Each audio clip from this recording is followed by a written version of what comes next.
Ang mga dagdag pa. Puta. Tapos ko lang yung build ganito lang.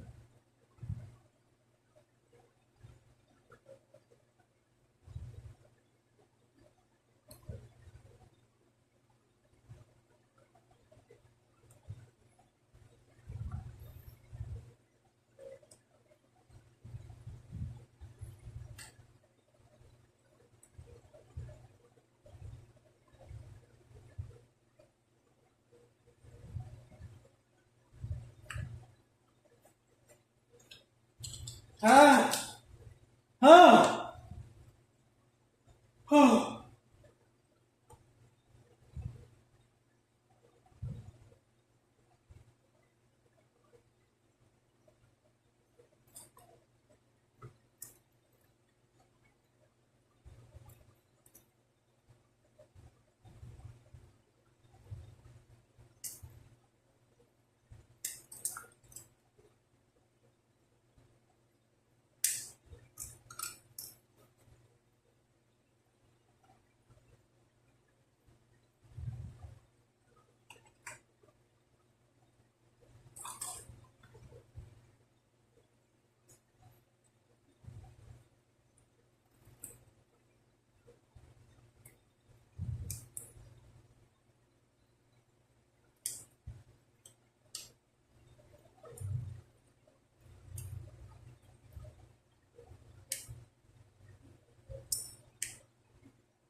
Sinabi niyo sa ako man.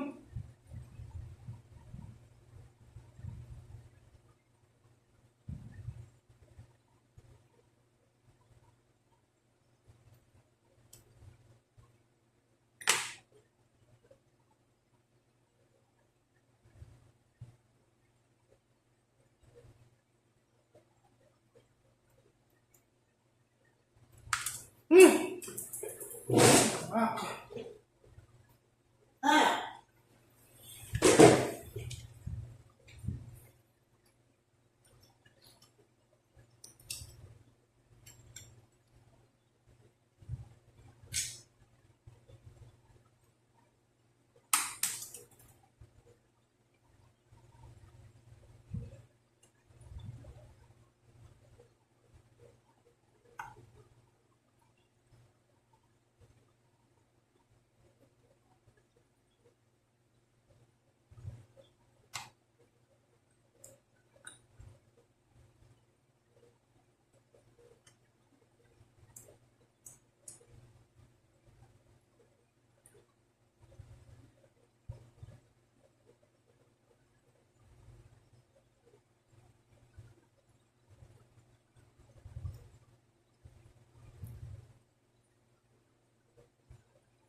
common because like so usually if I'm about something I've addressed, this model transforms. This model transforms between Gundam mode and Plankton mode, and this might be where all the criticism comes from. Plus the build itself was actually fine, I didn't really have that much trouble with it. Perhaps the criticisms of its hand grenadiness and the fact that the pieces come all loose and not having is based on the fact that it has to be transformed. What I wanted to do is get this part of the video done first. Basically I wanted to line up all of that hubris to completely go against it when I try to transform, then it becomes horrible, and then all of the criticisms are valid, and I hate it, blah blah blah blah. This transformation system's like 5 pages long, and it wouldn't really be fair of me to, rate and review and talk about this model without really exploring what the model can or should be able to do. The fun thing about building it is knowing that it transforms, you can see where the transformation is going to happen, put the head on, then you have to pull the head up to allow the check to come around. There's a lot of little bits like that which are very cool to put together, but now that it's all together, I imagine it's going to be a bit of a pain to transform, but that's something we have to deal with. And I want to do this a little differently. And in order to do that, I need to replace these hands with these hands. Yes, I'm going to record live the attempt to transform this rather than doing this and doing post-commentary. I want you to get my immediate reaction to actually trying to transform this thing, because so far I've not been frustrated. If all of the problems with this Gundam are in this part, then I think the live reaction is going to be quite funny. So without further ado, I think we should get into it. So this is obviously the dreaded and warning for anyone sensitive. This is the Zeta Gundam put together. Did the gun and this cool shield thing that moves, which I'll try a bit later because it's a bit weird and complicated at the moment. So let's try and transform this. So the transformation system is many made, and I think we should see how it goes. So first of all, I am aware you need to change the hand. Like what? Okay, so immediately something's falling. Two things fall off. I may might be a little bit. If that's fallen off there, it's starting. So yeah, it's like some of those bits here, so you can how that fell off. It is quite loose, to be fair. Not the worst thing to... Again, not the worst thing to put back on. It's already falling apart. As I was saying, this it goes. Which is fun. Right. So, arms. Down by the side. You can see how, stiff that one is and how much looser. And also, that was up already. This bit's going to fall off all the time. I don't know if maybe because this bit here is not quite aligned. Maybe since I actually missed a bit of trimming there, but we can see that come off a lot. Yeah, rotate it so that the arms are, I think, that way. And then this bit comes up.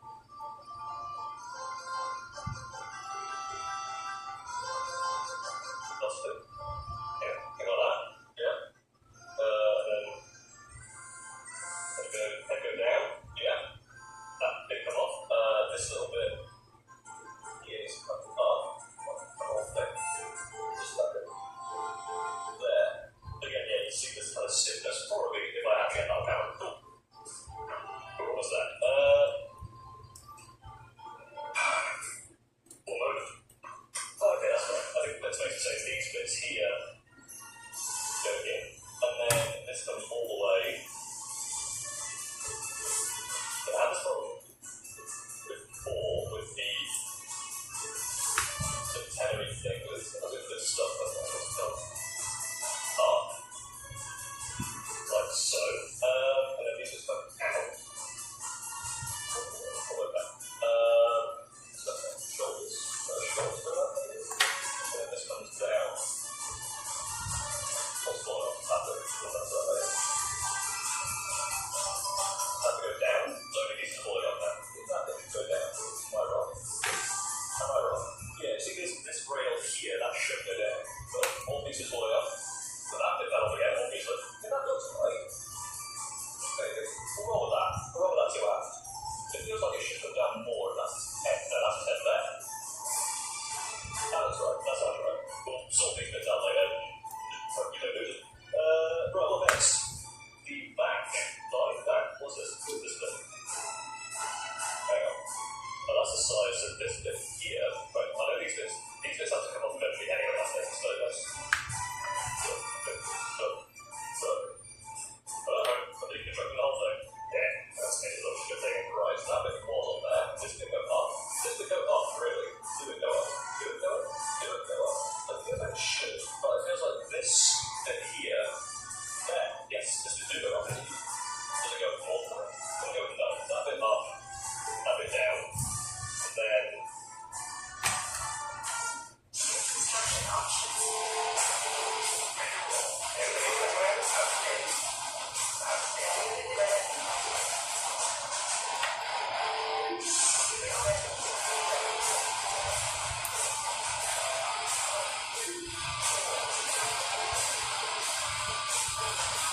radius rotation is that way.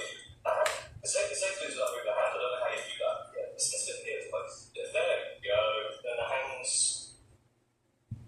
Sort of hands up. This is a very fucking of the analogy, but there. Oh my god, what's this? Are they going forward into here? Yeah, they are. Interesting. Oh, that's cool. Yeah, I like that. So now he's really ready to rumble. And then, what's that then? Oh, these just don't fit.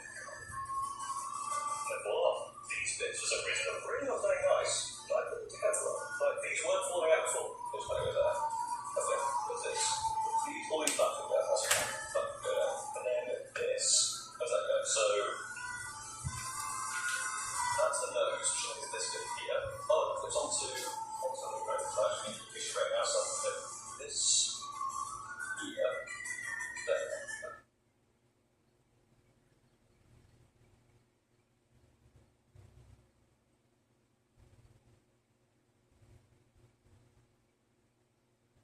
So, I'm using Garcia. This is just a test video. I'm just trying to see if I'll fully commit to making a YouTube channel or not. First video.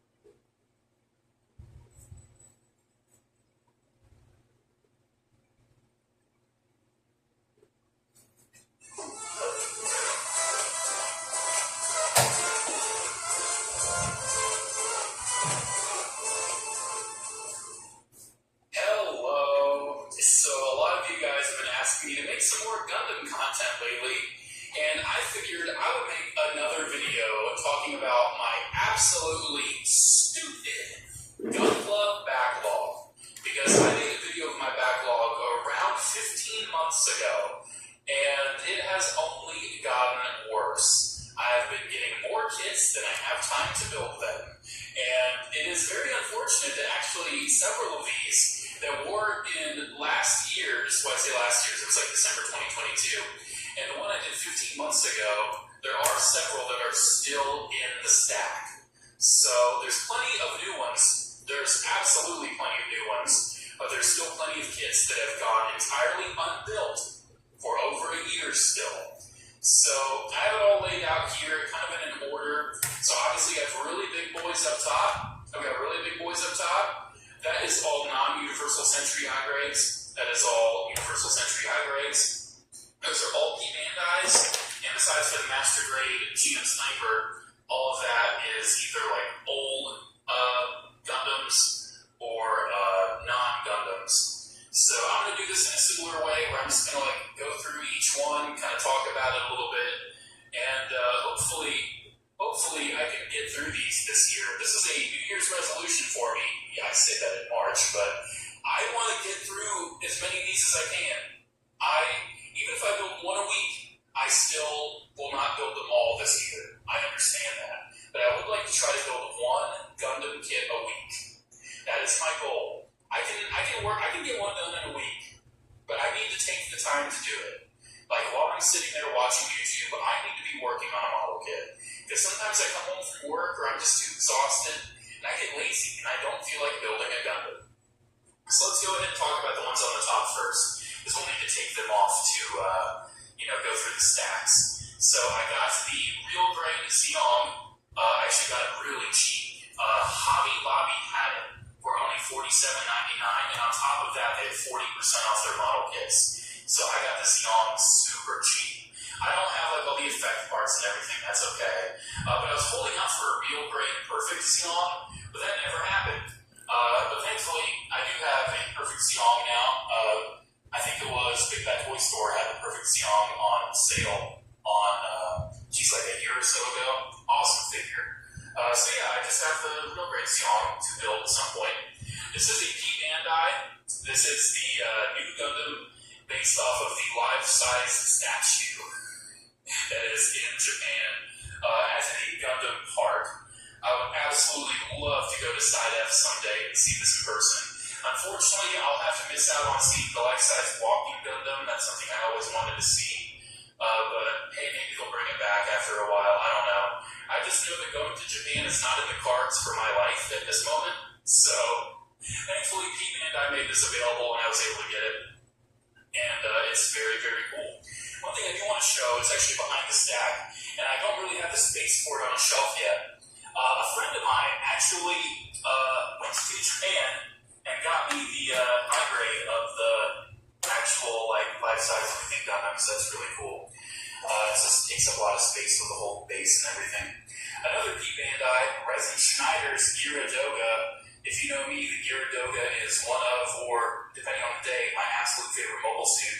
So I had to get Resin Schneider's Gyaradoga in Master Grade. When that went up on the P Bandai website, I was like, yeah, I can't miss out on that. I need it. Because I do have, obviously, the normal green Master Grade. I'll probably get full frontals if P Bandai makes that available again, but still, I love the blue Gyaradoga. It's just so cool. It's so cool to meet. And then over here on the top, this is the only other Master Grade in the stack. And I'm not big on Master Grades. I only get Master Grades for some of my absolute favorite mobile suits. So, Gyaradoga is obviously my number one. But one of my favorite gems is the Gem Sniper 2. And obviously, I've heard nothing but great things about this kit. Kind of late to the party, I know, but it's still very hype. That's definitely one that I want to build sooner rather than later. Alright, let's go through these stacks. Let's go through them. Let's take this Yang off. Let's actually start a separate stack of the bigger boys so we can get through these other stacks. How I'm going to do it, I'm going to show one off and then start a new pile right in front. So this is one of my only real grades in the stack right now, the Double O Riser. I did finish Gundam 00, and it's a really nice show. I really enjoyed it. Definitely enjoyed it more than Wing, that's for sure. And I just feel like the real grade of the Double O Riser does more than the high grade, and for my collection, I wanted the real grade Double O Riser.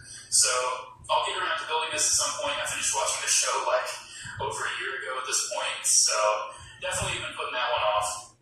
But this was one that was not a part of the stack last time I did a video about 15 months ago. Unfortunately, this one was. I still have not built the standard Delanza.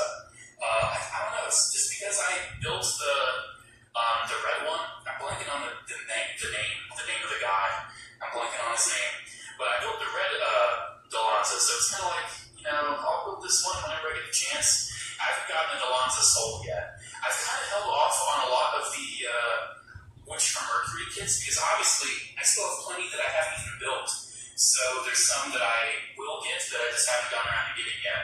I don't have the Calibarn, I don't have the Arrow rebuild because it'll take me ages to get around to them. So that is the Delanza. Next up I have the Hind Tree. The Hind Tree, I love the minty green color of the Hind Tree. And it's just a really cool looking suit. I think it'll look really cool next to the, oh my god, I'm just blanking on all of the names. The Mercurius. Not the Mercurius, that's from Wing. The Michaelis or the Michaelis. I would say Michaelis better, it sounds better. I don't remember how it actually is. They're all fake robots at the end of the day, who cares how you say it. Yeah, the Hind Tree is a very cool looking one. That's one I got at the hobby store when I went there more recently. Another one that I got at the hobby store was the Gun Volva. I just think the Gun Volva looks super sweet. It's kind of cool that it's almost like an army builder Gundam. I loved how the Gun Volva was used in the show. It's almost like a drone unit. And you could army build this kit if you want to. Me personally, I don't army build Gunpla. I'm kind of a one and done, which is funny considering some of the high grades we'll be looking at. But yeah, I am very excited to be around the Gun Volva. I love the look of the Witch from Mercury Gundam heads. I just love the look of the faces. This is one I just got in my Big Bad Toy Store pile of loot unboxing. This is the Support Heavy. I don't have the normal support. I just have the heavy. Hopefully I can get around to this one sooner rather than later. Just looks really cool. Very, very excited for that. What up, guys? Gal here from Nicotech, and the foldable smartphone market has had its fair shares of ups and downs since its infancy. But building off the success of the Huawei Mate X6, where we saw a refined and polished dual-fold experience, Huawei takes it a step further with the Huawei Mate XT, the world's first commercially available tri-fold smartphone. Pretty sick. So whether you're using it as an ultra-portable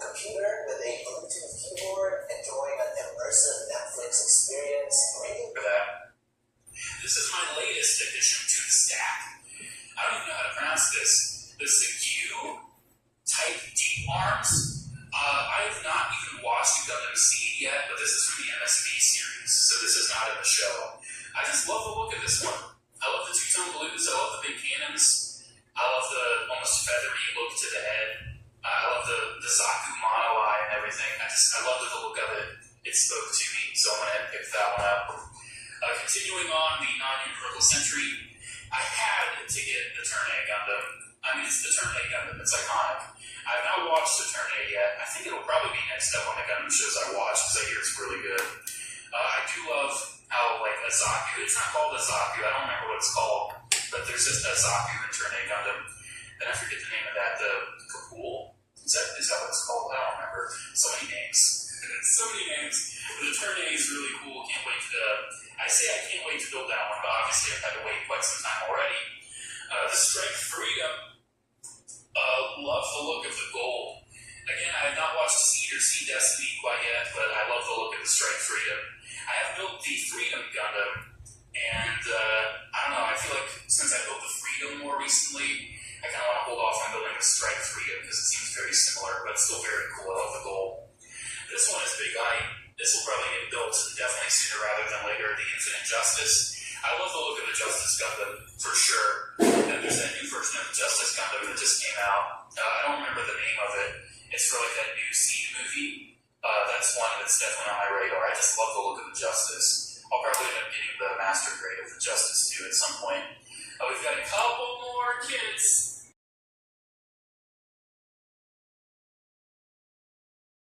Just, hey, this is where the money comes from. Are they trying to think in certain ways of, okay, we'll have these suits fighting against opposing sides that are paying us, but is there a way to maybe make it where we can ensure one side wins or loses over another so we can continue to get funding? I find that to be a very interesting aspect of the Penelope and the Kasai, because they are both Gundams. It's a time where the Universal Century gets to a point where the manufacturers are just making the most high-end Gundams for either side to combat with each other. It's very interesting. Anyway, let me know what you think. Are you a fan of these designs? I really like the designs just in general of the Penelope and the Kasai, and I like the narrative around it, the time frame of where they are within Universal Century, what makes them look as crazy as they do, which happens to do with where the technology is at that time.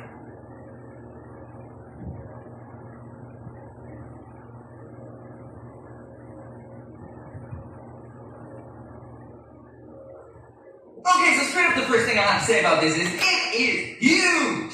I mean, there it is beside the Master Grade, and I mean Master Grade Sazabi per Ka. There it is beside a Perfect Grade, the Perfect Grade 007 sword, and there it is beside the Core Gundam. Hey, what is up everyone? Welcome back to another review. Today I'm taking a look at this absolute monstrosity that, well, kind of looks like a chicken. And that, of course, is the High Grade Penelope. Once again, this video right here would not be possible without those absolutely awesome people over at Hobby in Japan. So if you do want one of these absolute huge beauties of your own, then there is a link down there in the description. Now let's get to the review. So definitely with a kit this unique, I have to open up this review with the shelf presence test. And this thing absolutely slays the shelf. So I will mention right off the bat that this is a shelf mainly of Master Grade Universal Century mobile suits, which means they're all pretty big for the most part, and a whole different grade compared to this kit. That's why I threw up the two different high grades there, so you can see beside a couple of high grades. That of course is with the high grade Narrative Gundam and a high grade Char Zaku. Compared to those high grades, this right here is an absolute monolithic kit, and even compared to a shelf full of Master Grades, this fits in because it's so big. All in all, does this pass the shelf presence test? With flying colors. So awesome. So now moving right into the aesthetics of this kit, and there's a full 360-degree spin of absolutely every angle of this kit. And all I can say is, this does look ridiculously awesome while still looking a bit ridiculously weird because, well, it straight up looks like a chicken. Once you see the chicken, you can never unsee the chicken. It's even chicken colors. But besides that, it does look awesome. When I did post an image of this on Instagram just after I finished the build, some of you guys mentioned that you didn't know that this has two different forms. That, of course, is this what you're seeing right here, which is the Penelope, which is a combination of the Odysseus Gundam and the fixed flight unit. That's the big chicken looking thing. But anyway, here is a spin of what it looks like without it. So side by side, there's what the Penelope looks like on the left, and there is what the Odysseus Gundam without all that armor looks like on the right. So you do have two different options in this box, which is awesome. And I have to say, I love that Odysseus Gundam. Cannot wait until we get that eventual side Gundam announcement. But anyway, let's continue. So before I actually move on to the next aspect of the review, which is the 5 things I love about this kit and the 5 things that I don't particularly love about it, I will mention that I do have both channel memberships and Patreon available if you do want to support the channel. Right now my goal is to move to 4K to up the production values of my videos. It's been a goal of mine for quite some time, getting steadily towards it, so if you're interested in helping out, link down there in the description. But anyway, on to the 5 good things. The first one is obvious, the size. This thing is colossal and there's not many high-grade kits that can rival this when it comes to sheer mass. The second good point then is expressive hands. This is something I believe should be in all kits. When you just get a pair of blocky fists with a square hole in them, it's a bit lame, I feel. This kit doesn't just come with a pair of widespread hands, we've also got a set of fists as well. Again, pretty cool. The next point is a little bit harder to show in the video, but you're just gonna have to take my word for it, and that is the fact that this has some premium plastic in it. It's buttery, easy to chop up, the detailing is super sharp. Even though I just cut this right out, you won't see a single knob anywhere. And on top of that, there's no polycaps, which makes it strong for the most part. But we'll talk about that a little bit more when we get to the bad points. The next good point in this one has probably been super obvious to you since the get-go, and that is the panel lining on this guy. The panel lining opportunities are some of the best I've ever seen, and this was one of the funnest kits to panel line that I even panel lined the back of it. I never do that. I did do a pretty quick job on this, so it might be a little bit patchy here and there. I also used a gray panel lining marker, which can be a bit sheerer than a black one. Personally, I don't like the hyper contrast of the black panel lines on the white surface. I think it looks a little bit too harsh. But the panel lines on this kit are beautiful. There's a lot of hex patterns, a lot of nice thin lines to fill in. It really is special feeling in that regard. Definitely so fun to panel line. So that is singled out my favorite aspect about this kit, and the 5th good point is the fact that you can choose between this right here, the Penelope, or purge all the armor for this right here, the Odysseus Gundam. So you do have the choice between 2, and of course sometimes that means you might want to buy 2, but either way, that is a really cool aspect, and I love the Odysseus Gundam. So sadly, it is not all good with the Penelope right here. We do have some bad points as well. Actually, we've got 5 of them. So the first bad point, and I have to get this out of the way straight away because it is driving me mad, and that is this. You've probably been noticing this through the whole review so far, but any movement, and look at that wiggle, wiggle, wiggle, wiggle all over the place. This stand right here is absolute ass. I mean, seriously, I'm taking this guy off, and I will answer a question I got from one of you guys. Can it stand up without it? It most certainly can, but come off of that. My biggest issue with this stand right here is the first ever Gundam I built came with this stand. This thing is donkey's years old, whatever that means. But anyway, this right here, the bottom section, is exactly what you would have seen before in a lot of master grades, high grades, etc. It's hollow, it's crappy, and this stand of course comes new with the kit that is for attaching it on. And if you look at the top here, this is not your standard base adapter. This is exclusive to the Penelope, so what that means is you have to use this base. There is no included part that matches this right here for using with a standard action base like this guy right here, or a bigger, stronger one like this one right here, so you're stuck with this guy, and that sucks. Expect a lot of wiggling and sagging to the side. The second bad point is this joint right here, this upper arm rotation, is ridiculously loose. Look at that there. It will always keep flopping on you. It is an easy fix though, so no big deal. Bad point number 3 and bad point number 4 are both in the same general leg section. Bad point number 3 is the fact that this has ball joints for hips. That does limit the articulation out the way, but I'm sure that's probably for stability with all that armor, so once again, could be worse. And bad point number 4 is the fact that this has super hollow upper thigh armor. Get a look in there. You can actually see where the peg is attaching to the armor from the inner frame section. Now that is unusual. I've never seen anything like that before, and that looks pretty bad. Even when you do just throw it in some poses, that will be noticeable. And also we've got this hollow section around the back of the leg. I'll pop that off for a closer look. You can literally see right on through that. And the final bad aspect number 5, is the amount of color correcting stickers this comes with. Of course, this could be a whole lot worse. I've seen high grades with infinitely more than what you're seeing right here. But just for the sake of going through them, the ones on the left here, that is 1, 5, and 10, those are the usual camera reflective metallic stickers like you can see right up there in his head, on the chest sections here of the flight unit, and on the scope here of the rifle. And I will mention, I did very muck that one up a bit. Next up then, number 6 there, that's an obvious one again. That is your super typical generic Gundam eye sticker, this time in red. But then we've got some actual color inaccurate parts. Right there you can see 2, 3, 4, those are for red sections. All of those are for on the flight unit, that is here, here, and all the way back here, up here. These could be a whole lot worse. When it's held far away or something like that, you can't really notice, they match up with the plastic quite well, so it could be worse.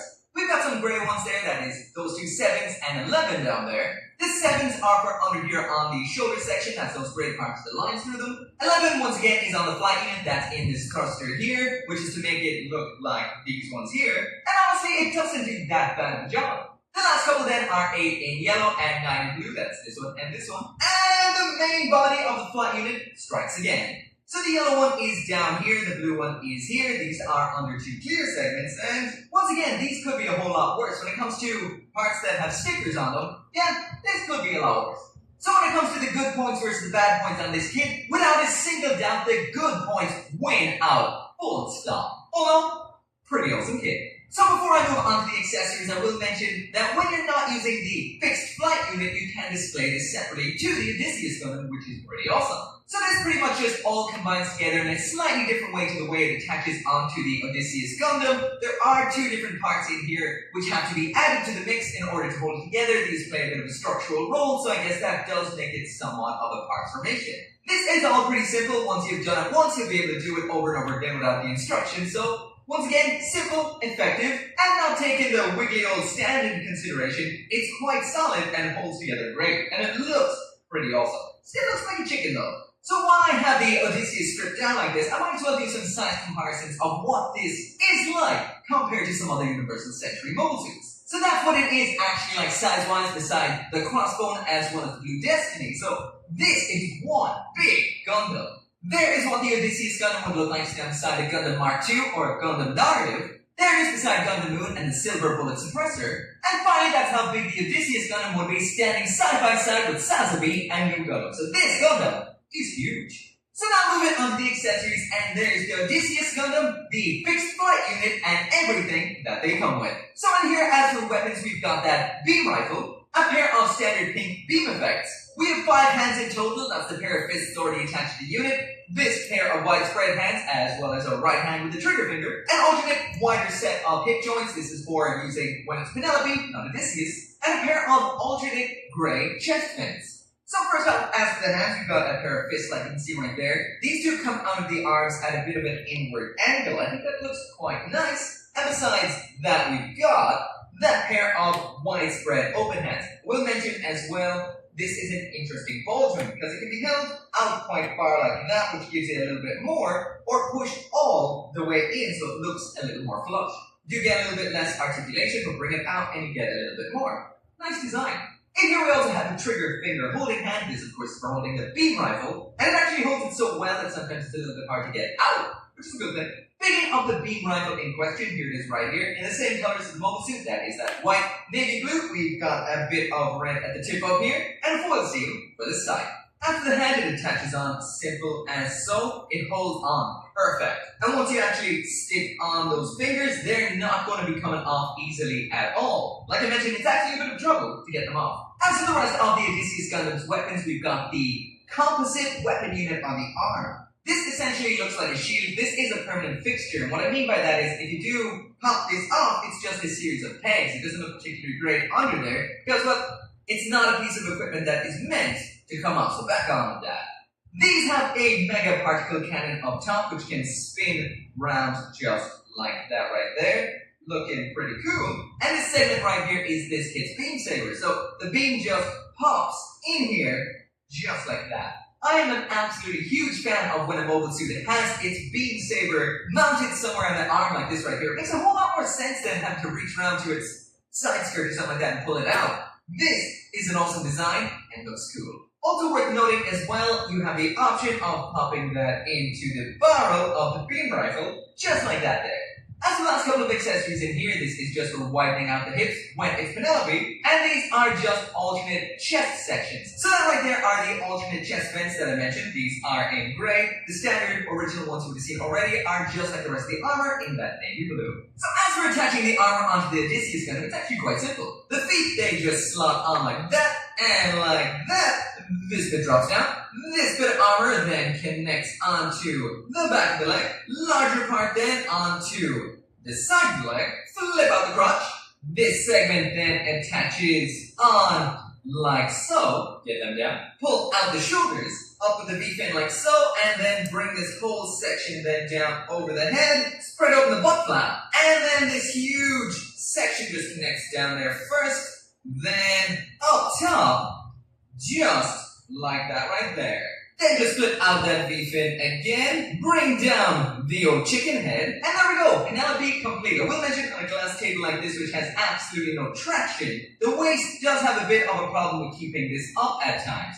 So it may spread across like that, but once again, glass table. So now moving on to the articulation of the Odysseus Gundam, and as usual, from that head down. So right here we've got your standard double jointed giggity goo neck. So that means that can look all the way down, all the way up, quite good. We've got that side to side pivot, and that should turn all the way around. Also these guys move up like so. I will mention that the rear of the neck is super hollow. Some people may not like that. Because the way this is designed to have armor on it, the shoulders are quite restricted. First off, they can pull out like so. That, of course, is to attach the armor, or should I say the fixed flight unit, those little slots there in the shoulders. But besides that, we've got nothing that allows the shoulders to move forward and back like we usually would see. That's a bit of a trade-off for the stability of this moving and armor attaching gimmick. What we do have, however, is that full 360 spin there at the shoulder. This armor can move ever so slightly independent into the arm, but not a lot. This segment can move up and down to keep out of the way of those shields. As for raising the arm up at the shoulder, you can get that up pretty high like this, unless the shield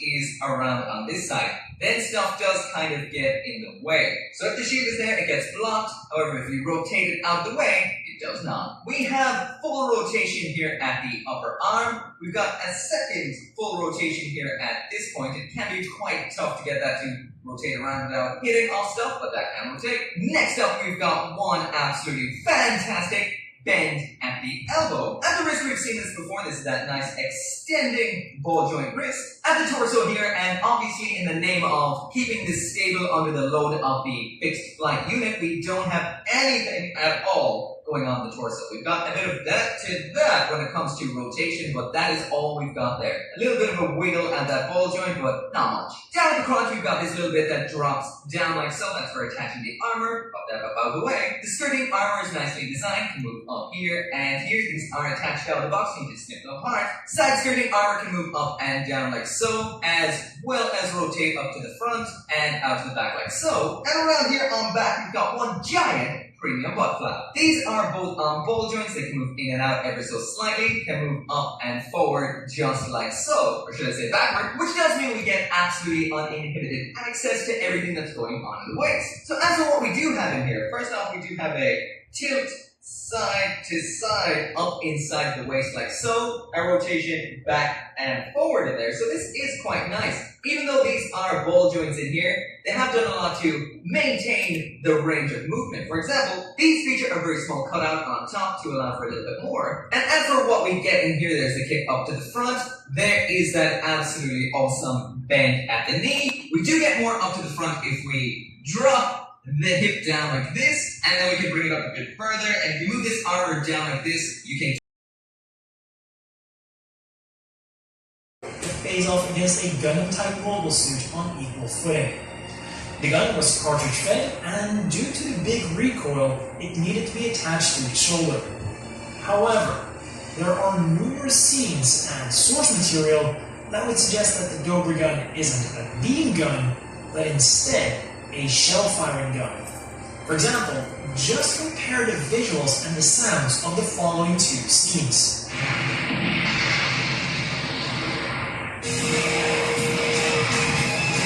This has led to the theory that there were two types of Dobra gun. a beam version and a conventional version, and that the pilot could then simply choose which one he would use before heading off to battle, or that the original conventional Dober gun was upgraded to a beam Dober gun at some point. And talking about beam weapons, the Tall Geese's standard weaponry was rounded off by 2 beam sabers that were stored on its shield. And while this shield did come with a carrying handle, it was designed to be attached to the unit's left shoulder armor. And in addition to this, the Tall Geese could use a variety of other weapons. At one point, it was outfitted with a bunch of extra missile launchers. The intro shows us that it is fully compatible with the vast arsenal of the Leo's weapons, and the Endless Walls version of the Tall Geese, which is like an alternate universe version of the standard Tall Geese, but a few extra signature weapons. These are the Heat Halberd, a mobile suit-sized halberd that can also be disassembled for easy transportation, and the Tempest Heat Lance, a dedicated anti-Gundam weapon that not only has superb armor-penetrating capabilities, but is also capable of emitting an energy field that can block enemy beam attacks. And if all of these weapons prove to be insufficient, the Tall Geese was also equipped with a last-ditch self-destruct system. In terms of defense then, the Tall Geese was equally well equipped thanks to its strong titanium armor. Although, some sources claim that it had an even stronger Gundamium armor. And despite all of this heavy weaponry and armor, the Tall Geese was still an extremely agile mobile suit capable of engaging an enemy in one-on-one combat. But we still haven't touched upon the Tall Geese's final defining feature: the powerful super verniers that are mounted on the back of its shoulders. These can reportedly reach over 50 Gs and pack enough punch to severely injure and even kill its pilot. Which then leads us to the biggest problem of the Tall Geese. The pilot was a human. No regular pilot could even hope to pilot this monstrous mobile suit to its full effect, and it was also far too expensive for mass production. The end goal for Oz with this little project of theirs. While the mobile suit wasn't the optimal shape for a weapon, it was ideal for Oz as a symbol of power. A way to show off their might to the people, almost as if they were some kind of knight of old. And so, mobile suit development continued, but with the focus now being on simplifying the design of the Tall Geese, something that eventually led to the Leo. A more compact version that was also less powerful, cheaper to produce, and also much easier to handle. The machine would prove to be an immense success, and before long, it was approved for mass production, becoming a symbol of power for the Earth-Sphere Alliance, and simultaneously, a symbol for their oppression of the colonies. As the Leo was mass-produced, though, the Tall Geese was slowly forgotten about and put into storage at the Corsica base, never to be seen again. After Colony 195, growing tired of the Alliance's oppression, the colonies finally decided to launch a counterattack. Nicknamed Operation Meteor, the plan was to drop 5 highly advanced mobile suits onto Earth to attack select Oz facilities. And these 5 so-called Gundams were each designed by one of the lead scientists of the Tall Geese. After witnessing the oppression of the colonies by the Alliance, all 5 of them decided to desert after completing the Tall Geese, and as an act of defiance, they set out to create an even more powerful machine, the Wing Gundam Zero. However, after the blueprints had been completed, they realized what kind of monster they had created. Everything about the Wing Zero was cutting edge, but its most fearsome weapon was the Twin Buster Rifle, capable of taking out a colony in one shot, in combination with the Zero system. This was essentially a supercomputer capable of quickly processing battlefield information, calculating the best course of action, and feeding it back to the pilot in real time. Or, in other words, it was designed to allow the pilot to achieve perfect victory, no matter the consequences. Instead of building this machine then, the 5 scientists split up and each decided to make their own watered-down version of the Wing Zero, with a focus on their own specialty. But even though these 5 Gundams were weaker than the Wing Zero, they were still leagues ahead of even the most advanced Alliance mobile suits, and the by now decades-old Leo didn't even stand a chance. And so, one Oz ace pilot called Zex Marquise began searching for a way to defeat these seemingly undefeatable Gundams. A search that would quickly lead him to the Tallgeese, the only mobile suit in the entire Alliance's arsenal that could fight against the Gundams on equal foot, despite it also being a decades-old machine. And this then is where we get a small discrepancy between the mainline Gundam anime and some of the later adaptations. In the anime, the Tallgeese itself would continue to fight as is, with the only upgrade being that it got tuned up for space, after which it got strapped to a booster to shoot it up there. After this, it would continue to fight until Zex was unfortunately forced to self-destruct it. However, in the Glory of Losers manga, the Tallgeese would later on be upgraded into the Tallgeese Flugel, a unit with a more impressive head crest, but most important of all, a completely different backpack. The Super Verniers and their focus on raw power were now replaced by 4 angelic wing binders that focused more on maneuverability and also granted the Tallgeese extra defensive capabilities. Because not only did these wings house thrusters all over the place, but the 2 main ones could also be used as a shield. And thanks to their joints, they could cover almost the entire Tallgeese. Unfortunately, the Tallgeese Flugel would not be around for a long time. Despite Zex's best efforts, it would be damaged beyond repair, with the only salvageable parts being the wings and a few other parts. This would be the end of the original Tallgeese, but its legacy would live on. Parts of it, including the wings, would be used to repair and upgrade the Proto Zero, which was then renamed to the Wing Zero. And after this, the timelines for the Tallgeese's development convened. Dull skin occurs even indoors. Nivea Extra Bright Body Lotion with 40 times vitamin C and peptides to strengthen the skin barrier with UV protection. Get brighter skin in just 7 days. Skin is for radiance. Nivea is for skin. Good morning.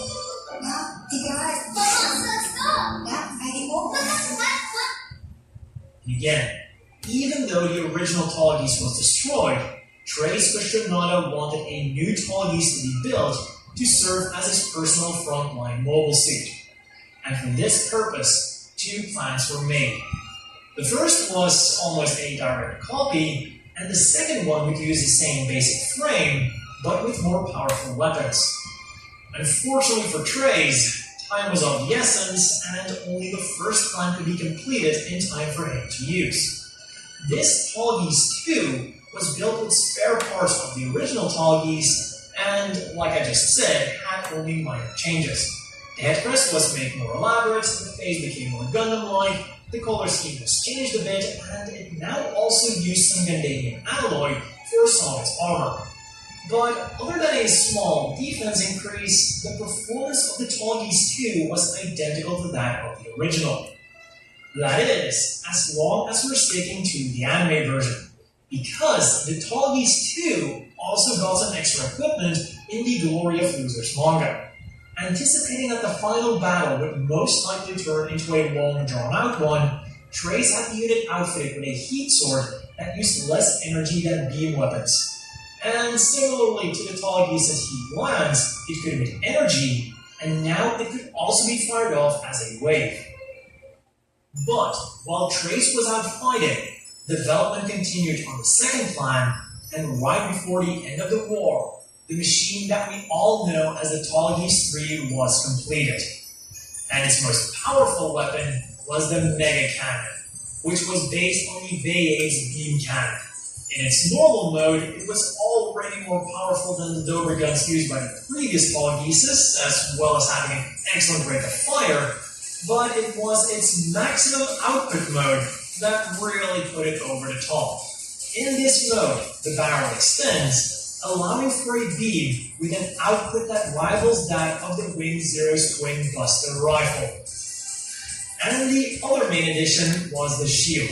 It housed two beam sabers with an improved output and a retractable heat rod that was based on the one used by the Epion. And the final external difference then was a completely new head that came complete with Vulcan guns. But inside of the cockpit was another important difference, because incorporated into it was the prototype version of the Epion's cockpit system, which was essentially the Zero system that I talked about earlier. Meaning that the Tallgeese 3 had all of the tools at its disposal to become one of the most powerful mobile suits around. However, because of reasons, it could unfortunately not be used by Trace Kushimada himself, and would instead be confiscated at the end of the war by the Preventers. And this is how it eventually ended up in the hands of Preventer Wing. And that was the story of the Tallgeese, the machine that was there when mobile suits began, and the machine that was there when mobile suits ended. Because after the events of Endless Walls, where the Tallgeese 3 fought bravely, the weapons known as mobile suits were never seen again. They were never seen again. The Tallgeese Heaven was the final variant of the Tallgeese that appeared in Gundam Wing Frozen Teardrop, and is set several decades into the future. And just like the original Tallgeese, this unit was mainly piloted by Zex Marquise, although at this point he was known as Cyrene Wing.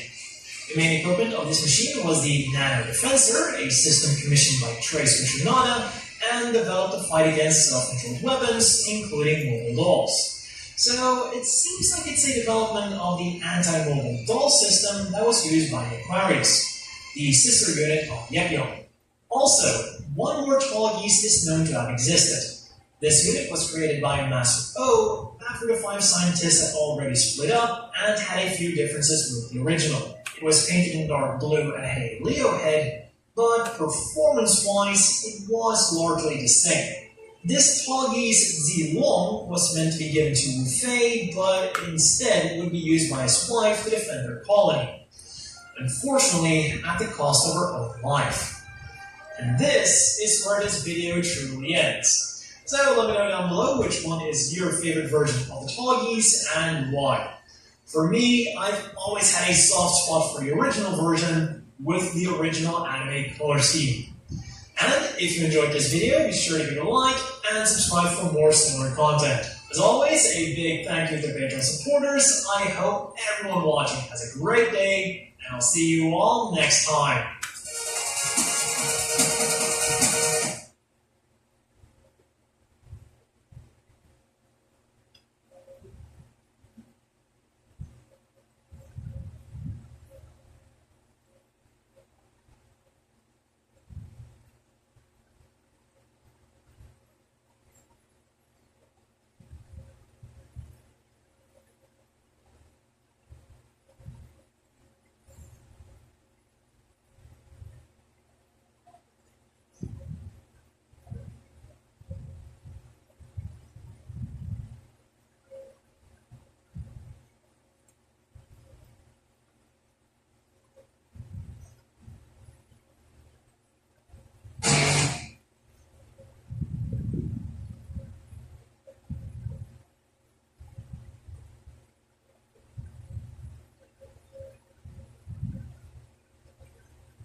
No worries, dahil only ang saya with Andy Saya Off. We only...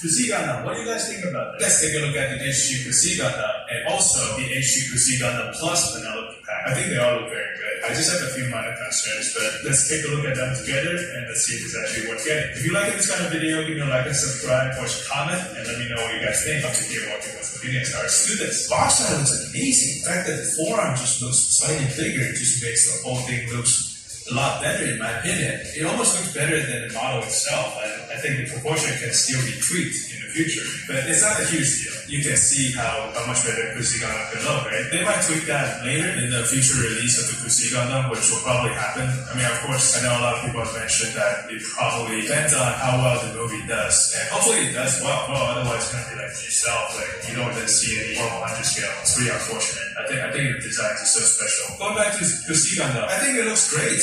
I think the HG looks great. The HG Kusigan itself, I don't see any issue with it. I think it's a really good kit. It's going to be a lot of fun. It is going to be a big HG, almost like a normal size 100 scale model kit. And it's going to be a really big kit compared to some of the other 144 scale HG kits. It makes sense that it costs 6,000 yen for this really big kit. There's some hollowing on the inside of the hand, which I think could be, it's fine. I mean, that's just cost saving, the hollowing of the hand. But they designed the hollowing so it doesn't look very awkward. So it still looks quite good. I have one concern, which is not a huge concern, is that the wings, I feel like the transformation of the wing mechanism could be improved. It's very HG, the fact that you have to detach and then attach a wing part to transform the wings. It feels very HG, but I just feel like it's such a simple mechanism they could have probably designed a joint for it to transform. But based on what I can see, I think it looks like they attach an extra piece. Not a huge deal, but I just think they could have done a little bit better. Perhaps in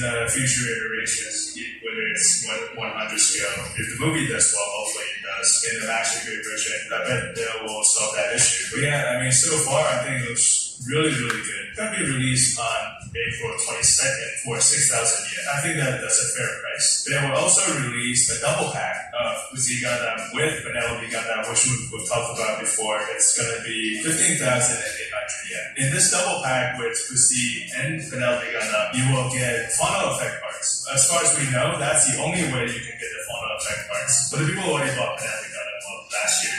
It kind of sucks, right? Because the only way for you to get the funnel effect parts is to get this double pack then. Unless you want to Penelope Gundam, which then it would be okay. But yeah, I mean, if you really want the funnel effect parts, you have to get this kit. You have to get this big box, which costs 15,800 yen. It doesn't look very different. I would assume that the color of the Penelope Gundam might have been changed a little bit, slightly, but overall, you're not getting any additional parts besides the funnel effect parts, which includes the funnel missile and these clear parts of the bursting of the funnel missile, and also 2 clear stands. Since I'm the effect parts police, let's see if it actually costs reasonably. 6,000 yen for the Pussy Gundam and 6,000 yen for the Penelope Gundam, right? Yeah, so that makes the effect parts around like 4,000 yen, 3,000 to 4,000 yen. So yeah, I think it kind of makes sense. You get 2 clear stands, which is 500 each. You have the effect parts, including the missiles and the end of the piece that holds all the effect parts. So I think that kind of makes sense. I think the effect part looks quite good. My only concern is that all the photos are taken at an angle, so I wonder how it looks when you look at it straight on the side, because the effect parts are actually quite flat based on what I can see. So the bursting part, it can look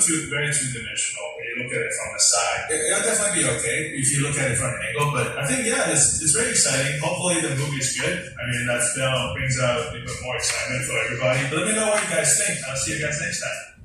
Similar kids good without it, gang.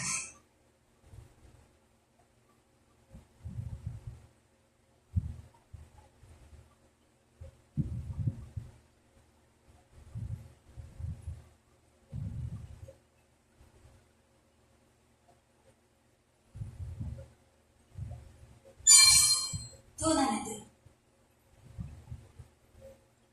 攻撃開始。敵を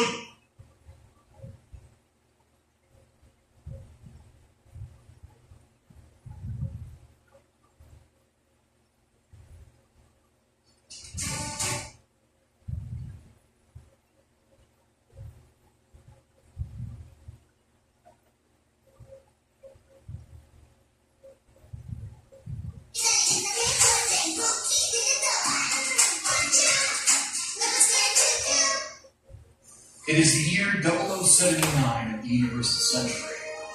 A half-century has passed since Earth began moving its burgeoning population, the gigantic orbiting space colonies.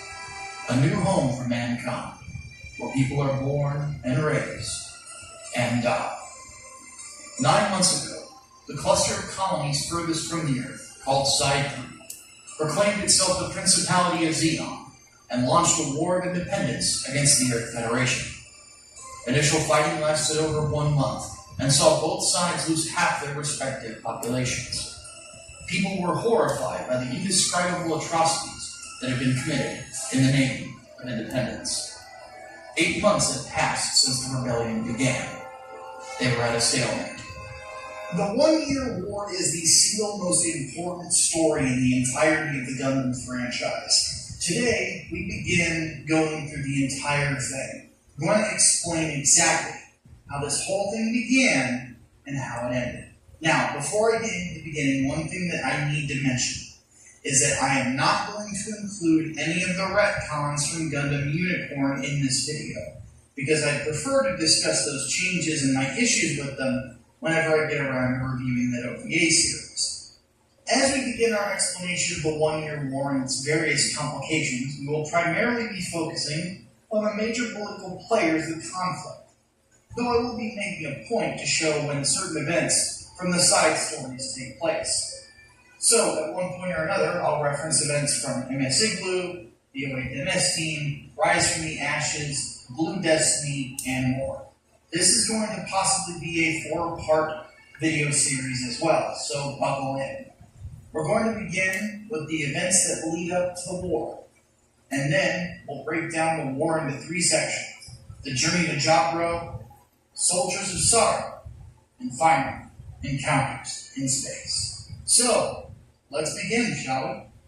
On the road. Let's do it.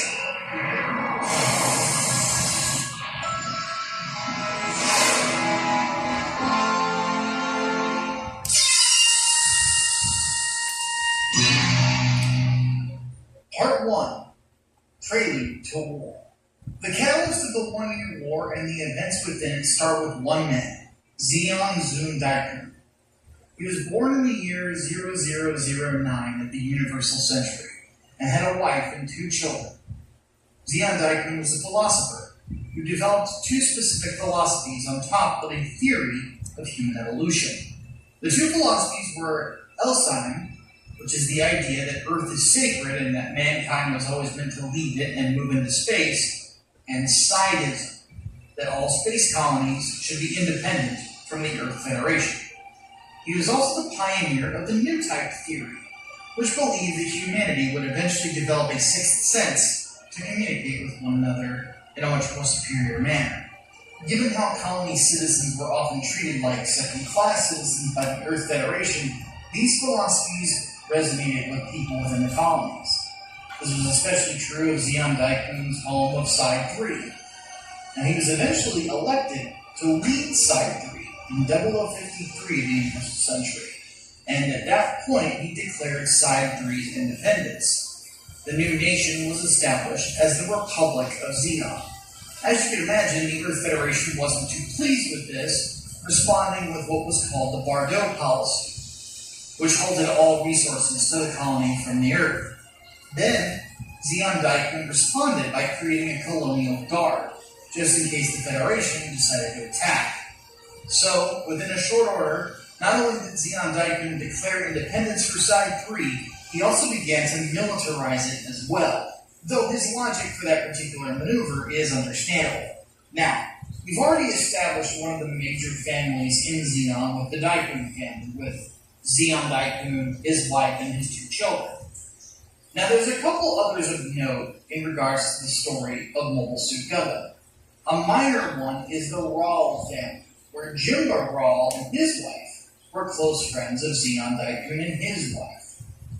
Now, they do have some significance, but I will come back to them. The major family to keep in mind, aside from Daikuns, is the Zabi family.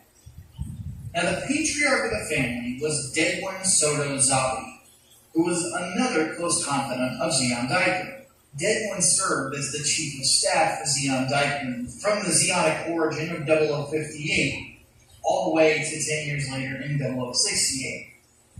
Now, in 0068, Zeon Daikun suffered from a heart attack, And then Deadwood and Zombie claimed that he was named as the successor. Now this is when Jim Morrell comes in. Now it's flat out stated in the non-canon Gundam The Origin that Jimba knew from the get-go that the heart attack was BS and that Zeon Daikun was assassinated. Okay, it's okay. Today we try to quickly review the Immortal Justice from XFS. It looks good out of the box. No stickers. I just used black marker to form the eyes.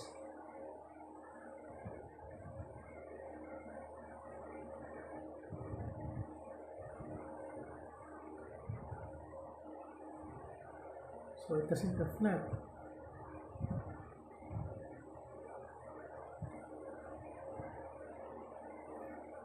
Maybe I should use a sticker instead.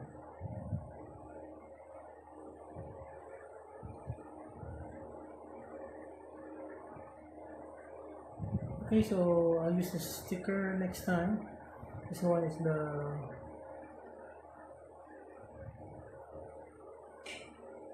Gaga. So I will use a sticker, I guess. Originally I wanted to transform this one. Maybe this is the one that was transformed, I don't know. But it looks cooler than the Gaga because the V-fin.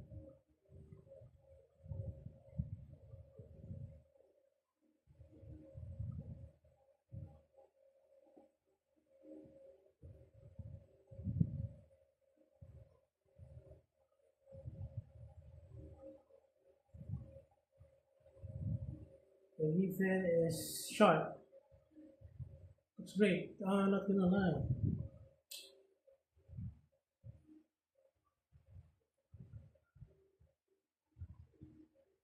So still made some mistakes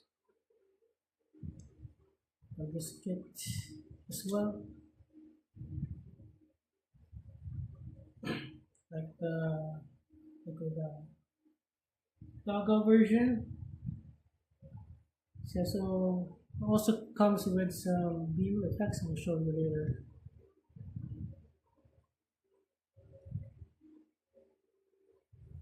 So now, so it has a plug for the stand, free stand, but the stand doesn't seem to. Oh, okay, there we go. It's kind of solid.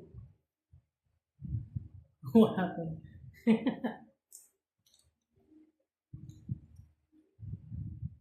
This Templar made me laugh. It might be worth it. Oh, this stand kind of sucks because it hits the rear skirt, and I don't know why the rifle just dropped. Or the backpack. Okay. So we got some.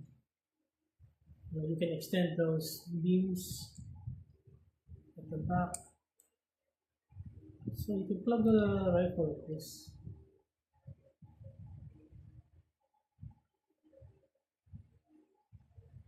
So we'll do some size comparison.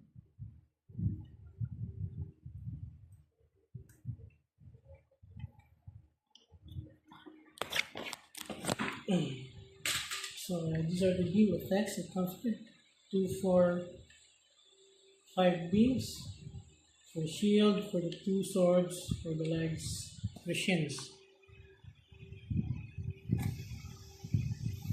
I don't know why the other one looks cooler. I know with the post.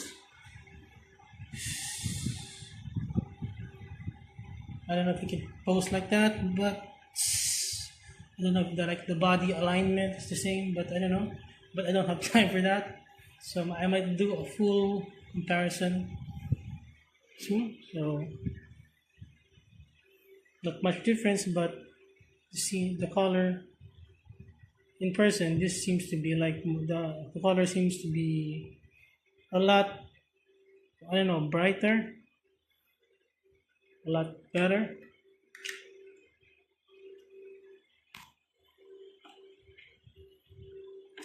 So after the size comparisons, we will do the articulation. So, oopsie daisy. So, basa with the rising.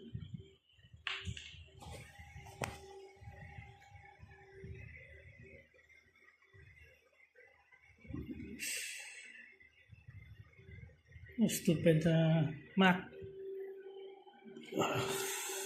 Okay, there we go.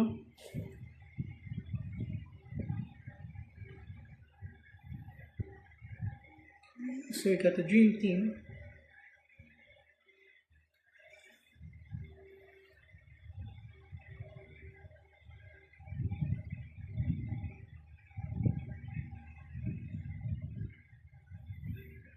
Then we got the Murasame at the back. Let's change positions.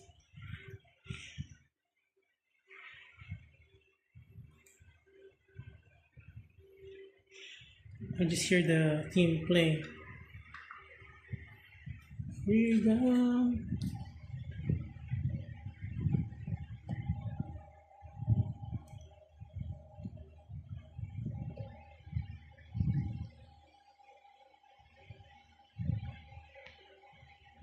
Not bad at all.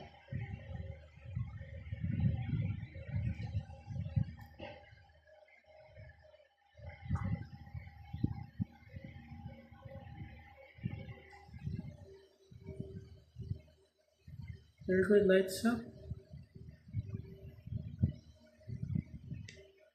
Not as reflective. So stickers are still the best for the eyes. So we'll do the transformation review on another video. This is because transformation takes ages, especially for Zetas, but for this you kit, maybe not. So yeah, let's make another one.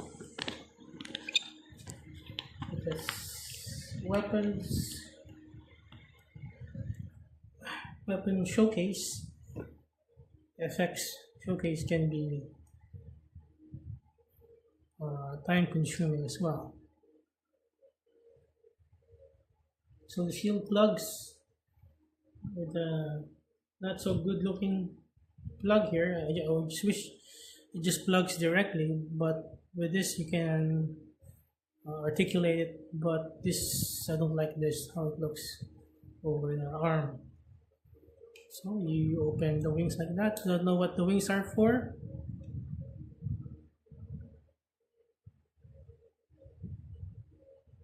Since they are not sharp anyway, they're not blades. They have no beams. I don't know what's that.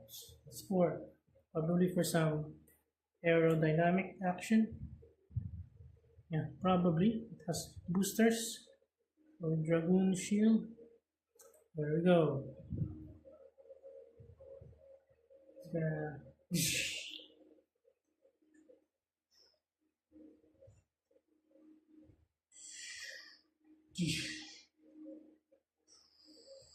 and it's gonna go back.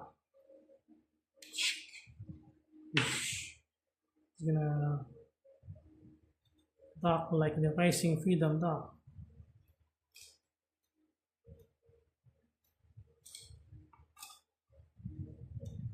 With the angry eyes. Okay, so I think this needs to be side down if you want the shield to go this way.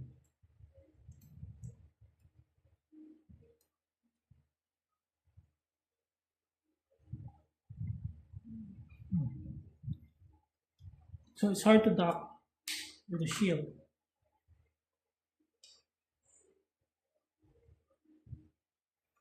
But it's a solid plug.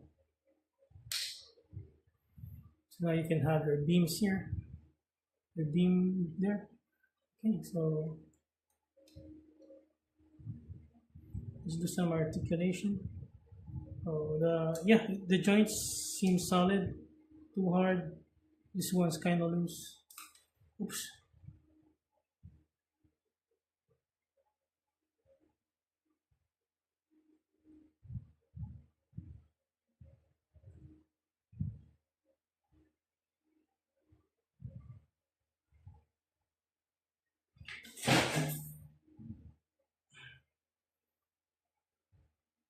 This can kind of split, so it's gonna kick with the blades. So the foot can go down.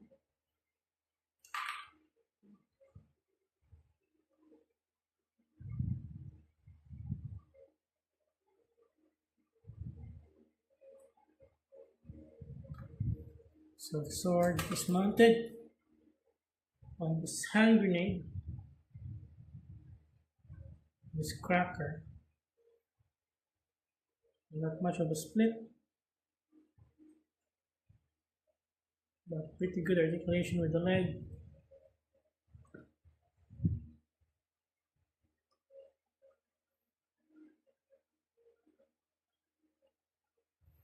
It's ready to kick.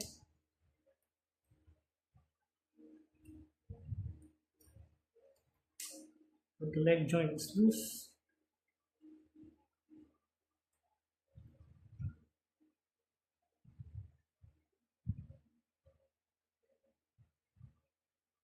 I might kind of do a side by side comparison with the same pose. So I think the effect is kind of fit better with this kit and the goggle.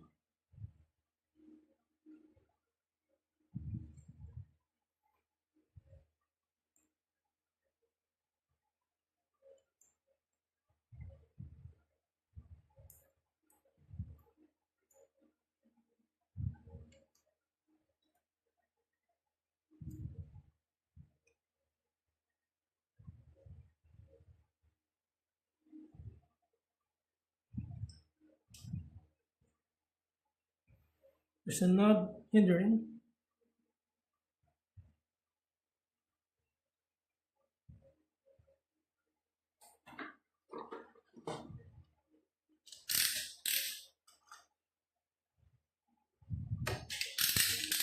Uh,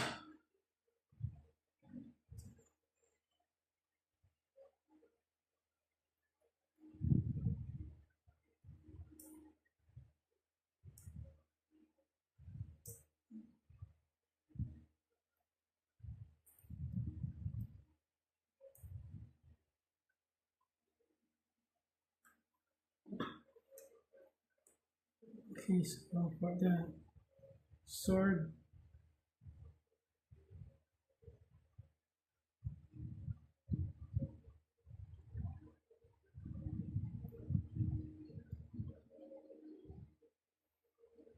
adjust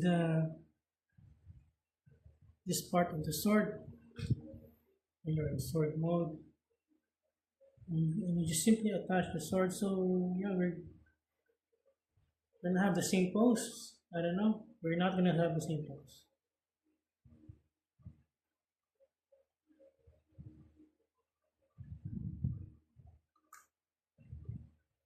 So this will take some time. Oh no, the wrist also popped off. What the F?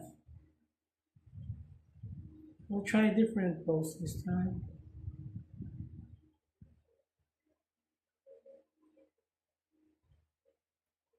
What? I can't hold it. There we go. At least it's solid.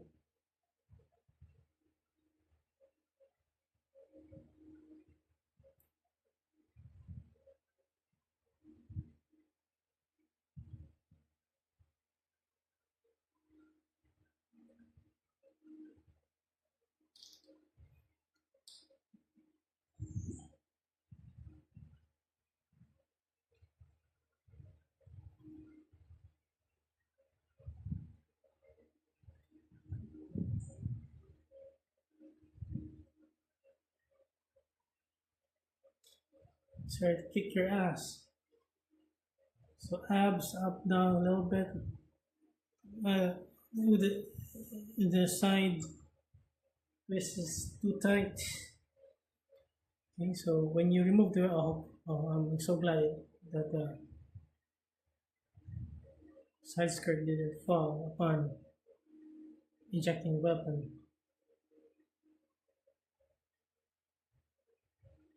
I'm not gonna send the effect parts today.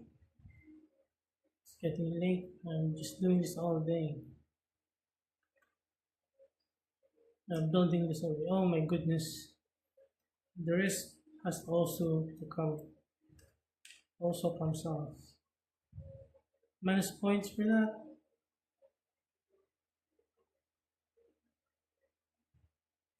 But it gets plus points. Oh, with a sharp refill. Okay, so the assassin here is out to get you. So not that much articulation, not too crazy.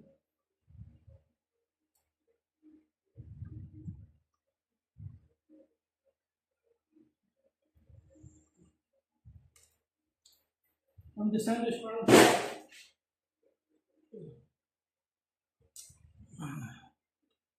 The forearm fell off.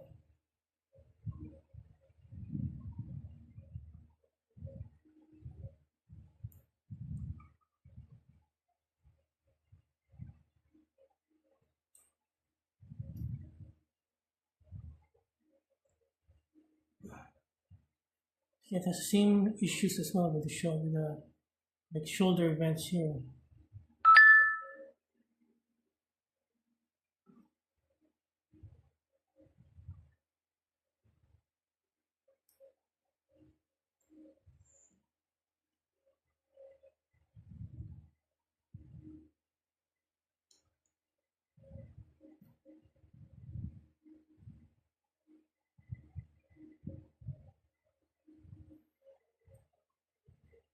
So Immortal just is standing right at you.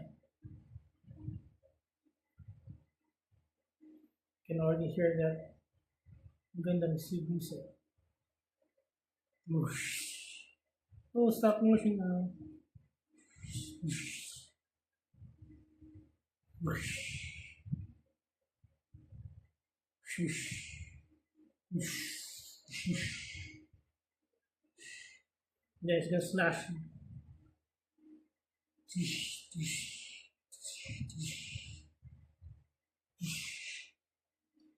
Combo. A combo breaker. Wow, this is a really good pose. Kind of say I don't want to transform it now.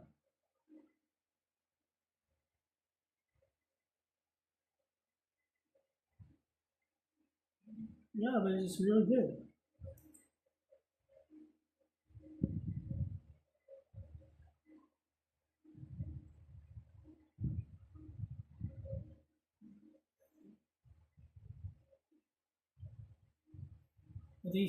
They're saying totally worth the money. With the issues and the price, I think I rated the other one 10 out of 10. But yeah, probably so also 10 out of 10, considering the price, the issues are understandable, bearable, so we can move it here, there, there. So we're not going to do rival pose right now.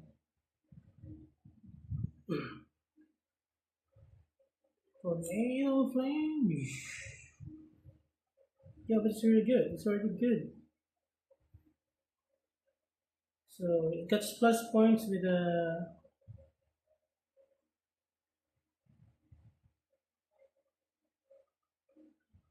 sharp beef in there. So yeah, I think it's kind of thing. Now that I have it in the got a free stand, so plus points from minus points. So yeah, not too much of a problem.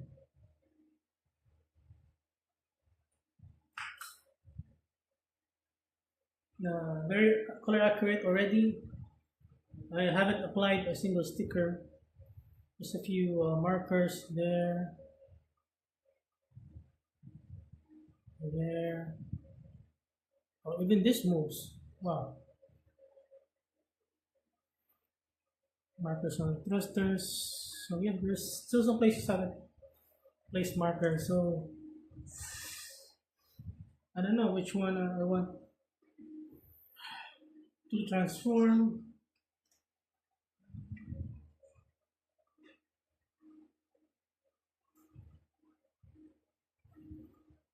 Yeah, but I'll try. Maybe I'll just transform this one. Anyway, I need to do the review of the transformed version of that anyway. And this has a cooler briefing. So that's it. So I must find worth it. Not gonna lie. So it got some minus points earlier, I admit, but it also got some plus points elsewhere, like the price. What else? Can't remember. I'm getting amnesia. The color is better, and this one depends on your preference or the light.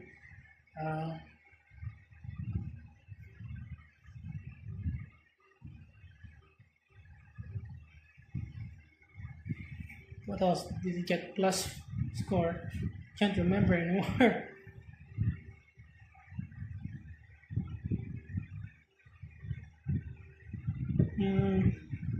Yeah, the briefing. So huge markup on that. The sharp briefing compared to that one. It's like a toy, but I guess I'm fine with that. Also that briefing as well. I need to get the picture. That briefing as well has safety knob, but this guy was none, so that's the advantage of XFS. So they took the liberty to sharpen the briefings. So I'm impressed with XFS. So yeah, 10 out of 10 must get. So next video, next time, when I have time, this week I will do the mobile armor mode of this one, and then maybe next, after a while, I'll mobile armor this one, review this one, and maybe later, I don't know, maybe I'll take a rest. Maybe tomorrow I will transform this to mobile armor Gaga review, so look out for that review, and then I'll also do a side-by-side mobile armor review. And I think I just did the comparison review along with this review, but maybe I'll make another video. I don't know. But that's it. Thank you so much. Have a great day. Take care. Yeah, I think I'll just cut the video with comparing them both. So articulation wise, no problem. I think it's pretty much the same as the articulation of this, so you can check that video.